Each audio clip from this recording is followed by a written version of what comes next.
Les amis, je m'apprêtais à passer un vendredi soir tranquille. Je mets de l'ordre un petit peu dans mes affaires, je reçois une notification, je prends mon téléphone, je vois une notification d'Ariel Elwani, urgence de la plus haute importance, information de la plus haute importance. Je me dis qu'est-ce qui se passe?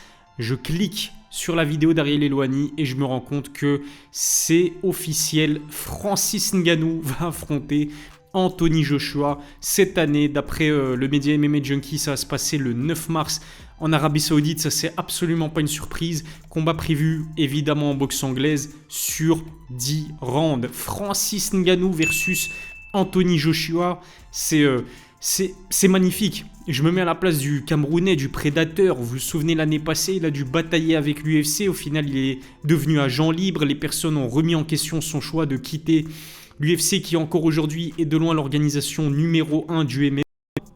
Au final, on ne savait pas dans quelle organisation de MMA il allait atterrir. One Championship, PFL, il décide de signer avec le PFL, contrat extrêmement lucratif qui lui a permis de réaliser son rêve, c'est-à-dire boxer contre Tyson Fury. Et pour sa première sur un ring de boxe anglaise, rares sont les personnes qui lui donnaient une chance à Francis Ngannou. Et au final, vous vous en souvenez, il nous a choqué. Pourquoi est-ce que je vous dis ça? Parce que tout simplement, Francis Ngannou est en train de devenir lentement mais sûrement une icône des sports de combat. Il a cette capacité folle à croire en lui, à croire en ses rêves, et il arrive à matérialiser absolument tout ce qu'il entreprend dans la vie. C'est juste incroyable. Après avoir boxé contre Tyson Fury, il va donc affronter Anthony Joshua. Non mais c'est juste fou. Imaginez que pour vos 2 premiers combats en boxe anglaise, vous affrontez 2 des meilleurs poids lourds de ces 10 dernières années. C'est incroyable. Tyson Fury, champion WBC, invaincu, le seul membre du Dragon à 3 têtes qui est composé par Fury, Joshua Wilder, à être pour l'instant encore invaincu. Il va affronter Alexander Usyk dans les prochaines semaines pour l'unification de toutes les ceintures chez les lourds, ce qui n'est jamais arrivé depuis, je pense, 1999 et Lennox Lewis. Donc Tyson Fury, c'est quelqu'un dans la catégorie des poids lourds, dans l'histoire, la catégorie des poids lourds du noblard. Pourtant, Francis, qui comptait 0 combat de boxe anglaise, qui même à l'UFC n'a jamais démontré des habilités, des aptitudes incroyables en boxe anglaise, en termes de technique, en termes de vivacité. La puissance, il a, on le sait, il tape les gens pour vivre, comme il le dit Francis Ngannou, donc la puissance, il en a à revendre, mais c'était toujours... ça n'a jamais été très orthodoxe en termes de technique, ce qui ne l'a pas empêché contre Tyson Fury à sortir quasiment une masterclass. Il lui inflige un knockdown dans le 3e round. J'ai pété un câble ce jour-là. Non, franchement, c'est un truc de fou aux yeux de beaucoup de gens. Francis Ngannou, qui finalement a perdu sur décision partagée, aurait dû être déclaré vainqueur. Mais en tout cas, c'est une belle victoire morale qu'il a remportée ce soir-là face à Tyson Fury. Là, il va réitérer le fait de combattre sur un ring de boxe anglaise, alors qu'on se souvient que Dana White ne voulait absolument pas voir l'ancien champion des poids lourds de l'UFC faire son apparition sur le ring, parce qu'il estimait que, contrairement à Conor McGregor, Floyd Mayweather, personne ou presque ne voulait le voir boxer, tout simplement. Et là, il se retrouve à boxer Anthony Joshua. Apparemment, le 9 mars, je vous le disais, combat sur 10 rounds. Anthony Joshua qui, de son côté, sort d'une très très belle prestation, une prestation convaincante contre Otto Wallin. Il l'emporte sur KO technique. Je ne me souviens plus de quel round. Attendez, je vais vite fait vérifier si vous me le permettez.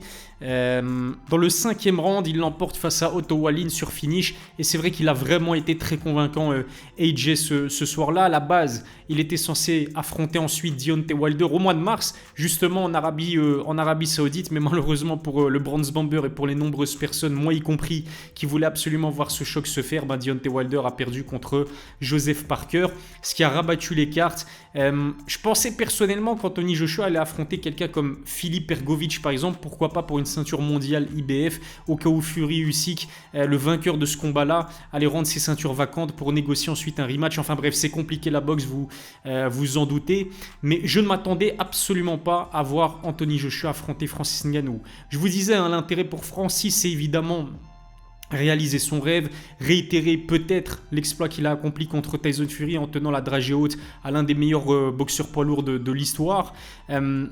Et puis financièrement, on le sait, Francis Ngannou aurait empoché minimum 10 millions de dollars contre Tyson Fury, c'est-à-dire un salaire supérieur à l'ensemble de ses combats à l'UFC. C'est monumental.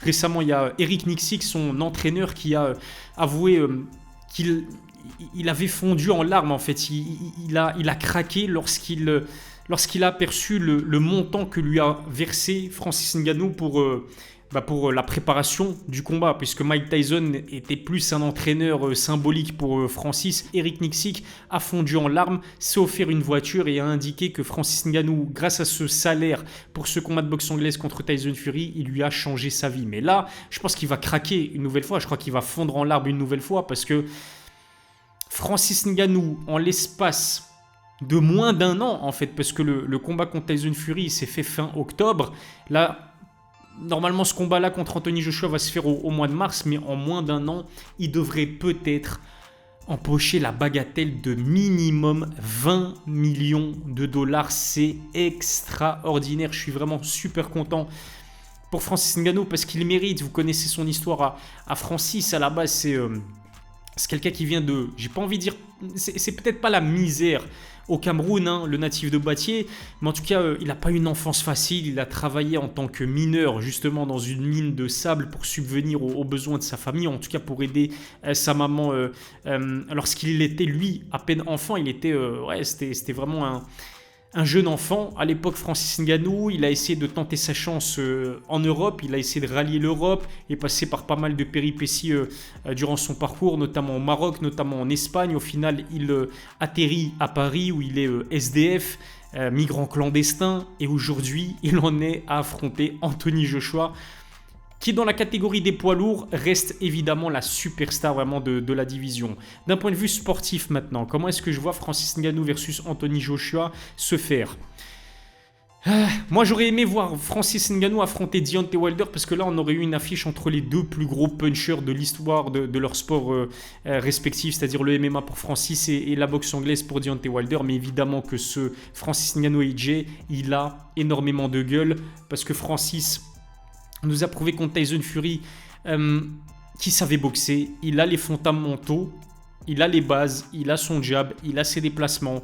Et surtout, ce qui m'a plu vraiment dans sa prestation à Francis Ngannou contre le Gypsy King, c'est le fait qu'on a pu s'apercevoir qu'il est resté discipliné durant les 10 reprises.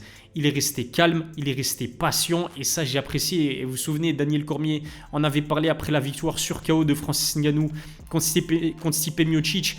Un Francis patient, c'est un Francis qui est tout simplement terrifiant. Donc, si on a droit à la même version de Francis Ngannou qu'on a pu voir contre Tyson Fury, il pourrait poser des problèmes à Anthony Joshua. Anthony Joshua, il s'est montré quand même très actif en 2023. 3 combats, 3 victoires. Les 2 premiers combats, ils n'étaient pas vraiment convaincants. Contre Jermaine Franklin, moi, je me suis ennuyé comme pas possible. Il est monté un petit peu en puissance contre Robert Helenius. Il finit par l'emporter par KO au 7e round.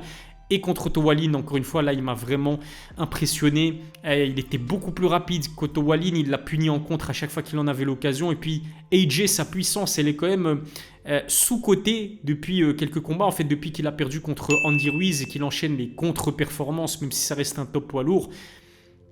Mais Anthony Joshua, par exemple, par rapport à un Tyson Fury, sur un coup, il a une puissance extraordinaire et il peut coucher absolument tous les boxeurs de sa catégorie, ça c'est sûr et certain. Donc on aura droit vraiment à une affiche entre 2 combattants, 2 boxeurs très puissants. Francis Ngannou, la question qu'on pouvait se poser, c'est est-ce qu'il a la même puissance avec des gants de boxe anglaise que ce qu'il a démontré avec des gants de MMA, mais comme on a pu le voir contre Tyson Fury et son knockdown infligé dans la 3e reprise, oui. Je pense pas qu'on va aller jusqu'au 10e round, honnêtement. Je pense vraiment que AJ et Francis ont la puissance nécessaire. Quoique non, honnêtement, je vais être totalement honnête avec vous, même si c'est une dinguerie ce que je vais dire. Évidemment, AJ est de loin le grand favori de cette opposition parce que c'est le boxeur des deux, parce qu'il a une expérience extraordinaire. Encore une fois, il est sous-coté Anthony Joshua, mais son CV, il est ridicule, mais ridicule dans le bon sens du terme. Otto Wallin, Joseph Parker, Alexander Povetkin, Andy Ruiz à 2 reprises, Vladimir Klitschko, évidemment, Dylan White, il a affronté, mis à part Tyson Fury, Deontay Wilder, Anthony Joshua, il a affronté les meilleurs poids lourds possible et imaginable, et il ne s'est incliné qu'à 3 reprises. J'ai oublié de mentionner Alexander Usyk, il s'est incliné à 3 reprises, 2 fois contre Usyk qui est extraordinaire, qui vient de la catégorie des cruiserweight et qui est donc rapide, technique, super intelligent. Et puis l'autre défaite c'était contre Andy Ruiz, mais une défaite qu'il a vengée ensuite. Ça reste un boxeur qui est technique, qui est expérimenté, qui a fait le plein de confiance aussi en 2023. Je dois vous dire que si le combat se faisait peut-être en 2022, j'aurais donné potentiellement Francis Ngannou favori. Mais là, soyons sérieux 2 minutes, c'est vrai qu'Anthony Joshua reste évidemment le grandissime favori. Mais quand on connaît le mental de Francis Ngannou, quand on connaît la puissance de Francis Ngannou, quand on connaît la solidité de son menton, à Francis Ngannou, je pense que vraiment s'il parvient à faire la même chose que ce qu'il a fait subir à Tyson Fury, c'est-à-dire s'il parvient à infliger un knockdown à Anthony Joshua, je pense que le mental du Britannique ne va pas suivre. On l'a vu contre Klitschko, on l'a vu contre Dillian Whyte, on l'a vu contre Andy Ruiz. À partir du moment où un boxeur met Anthony Joshua en difficulté, mentalement, c'est pas aussi solide qu'un Tyson Fury par exemple, qui a l'habitude de se prendre des knockdowns et qui revient dans le combat et qui parfois, on l'a vu lors de son premier combat contre Deontay Wilder, est capable même de dominer son adversaire après avoir subi un knockdown. C'est pas vraiment la même chose du côté de Joshua, qui lui, une fois qu'il souffre, une fois qu'il subit des knockdowns, on a l'impression qu'il lâche et qu'il ne croit plus du tout en ses chances de s'imposer. Donc ouais, avec 2 boxeurs aussi imposants physiquement, et quoique je dis imposants physiquement, Anthony Joshua, athlétiquement, c'est incroyable, c'est vraiment un athlète. Anthony Joshua, pour un boxeur de ce poids, regardez le physique qu'il a, c'est un truc de fou. Mais Anthony Joshua, si je ne dis pas de bêtises, il n'a jamais dépassé les 115 kilos dans sa carrière, alors que Francis Ngannou, lors de son précédent combat contre Tyson Fury, il a dépassé les 120 kilos. Donc on risque peut-être d'avoir un Francis Ngannou qui va peser 6 ou 7 kilos de plus qu'Anthony Joshua. Sur les phases de clinch, ça peut user Anthony Joshua, qui a jamais vraiment été réputé pour son cardio. Bon, c'est la même chose pour Francis Ngannou, mais vous voyez ce que je veux dire. Je pense qu'en termes de... Si on calcule uniquement les clinches, je pense que Francis pourrait vraiment utiliser cette arme pour fatiguer, user un maximum Anthony Joshua, lui faire mal même à son mental.